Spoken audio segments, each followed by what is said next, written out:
It's Monday, August the 30th, starting back on the house a new week. This is our second dumpster, and it's almost completely filled. We've still got a lot to go, but the rest of it I'll use a truck to haul off. Going inside the house, haven't really done anything on the outside other than mow the lawn, pick up trash, but inside's a different story. We've completely demoed the inside. We've taken down all the drywall. Actually, there was two layers. There was paneling, there was 1/4 inch paneling over drywall, so we had to take all the paneling down, then take all the drywall down. In one room there was actually 2 layers of drywall on the ceiling. I think it was simply done to repair the ceiling. There was no insulation in the walls. There was probably 6 to 8 inches of insulation blown in the attic, which was a hot, miserable job because when you tore the drywall down out of the ceiling, all that came raining down. And basically worked for 3 or 4 days in about 95-degree temperature with a Tyvek suit on. So it was miserable days. I was soaking wet. My clothes like they'd just come out of the washer. But we've taken down all the drywall. Here are the interior walls that we've stripped out to date. The window frames, window jambs are basically falling apart. Still have this chimney that we have to tear down, which is going to be another nasty job. As you can see back here, we started running into uneven floor issues, and plus we had to get down to, according to the code now, we have to put R19 insulation under the floor since we're tearing part of this out. So I have to have R19 in the floor, R13 in the walls, and I believe it's R33, I believe is right, or 38, I forget which. I have to verify it, in the attic. Kitchen was completely ripped out here to expose to get to the plumbing, to get to the floor joists. We've got to replace a bunch of floor joists in here because they're damaged. And the mechanical room that was right in here where the heating, where the HVAC and air handler was, we had to tear that out. All of this plumbing still has to come out.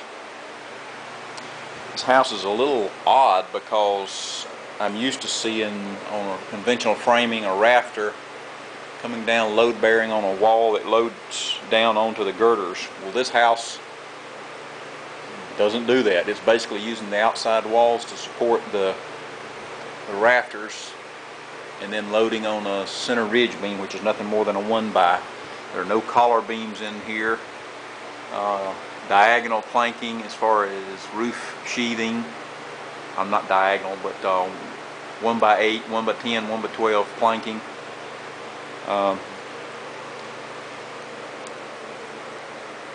Has 2x8 floor joists. As I said, numbers of those are rotted, either by water damage or termite damage, so they've got to be replaced.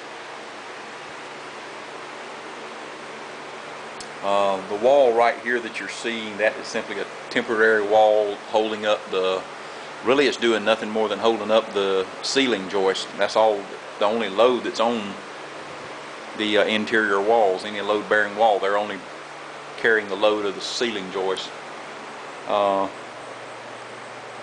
The foundation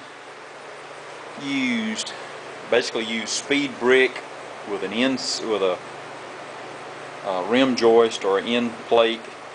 No mud seal down. The joist goes straight down on top of the speed brick. And a number of mummified rats were found in here. And you can see the damage that was done here over time in the bathroom. The floor was where it would sink and sag. They'd cut through the joist to do the plumbing, and then they'd build it back up with 1x or sleepers to build the floor back up as the floor sagged. So all of that's got to be torn out. Bathroom was particularly hard to demo, the interior walls, because it had drywall, and then it had some places as many as 2 to 3 layers of hardboard, water-resistant hardboard in the bathroom for the interior walls, and that was difficult to tear out. And the ceiling, where there had been a drywall ceiling that was damaged, they had actually gone back in and dropped in and put a drop-in ceiling in it.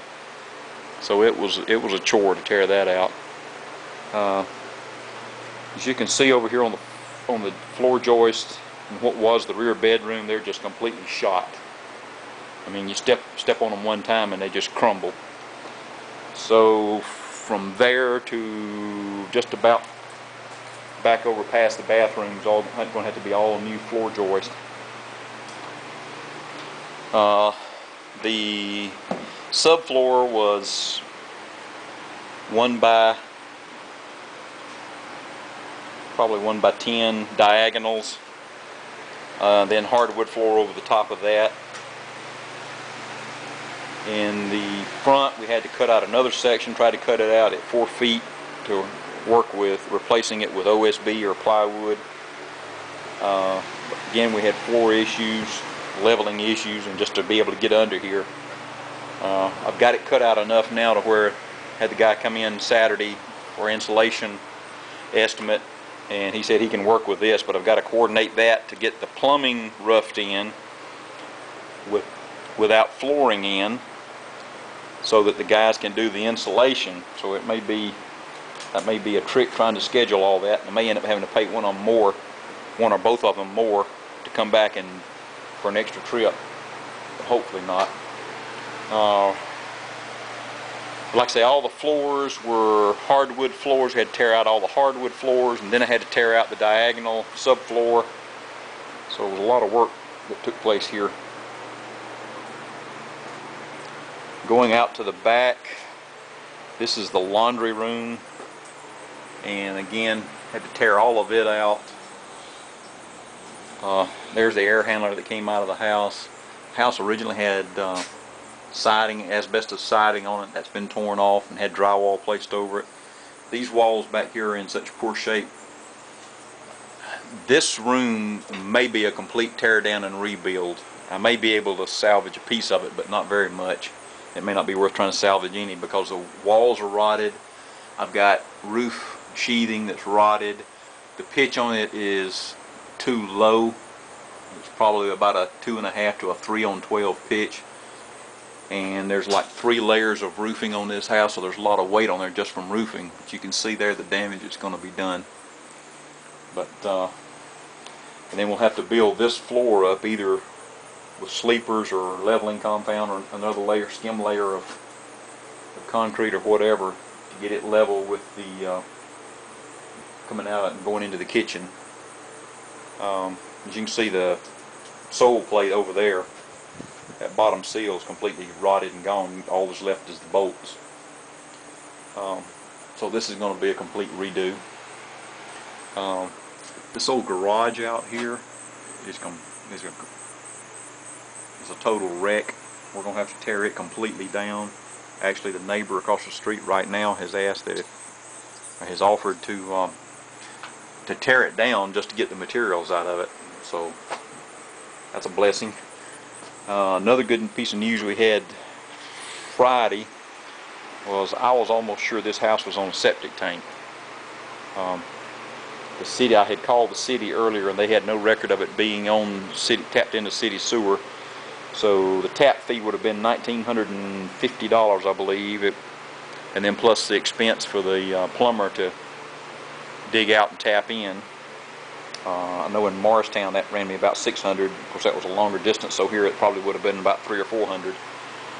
So we saved some money there. The city came out and the guy ran the dye test, poured dye down the toilet drain, and we flushed it and waited and waited and waited, and finally it showed up down at the manhole down on the lateral.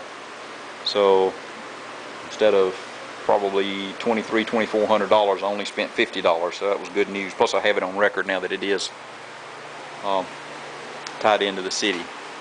The job today we're working on is using this rotary level to shoot laser line all the way around.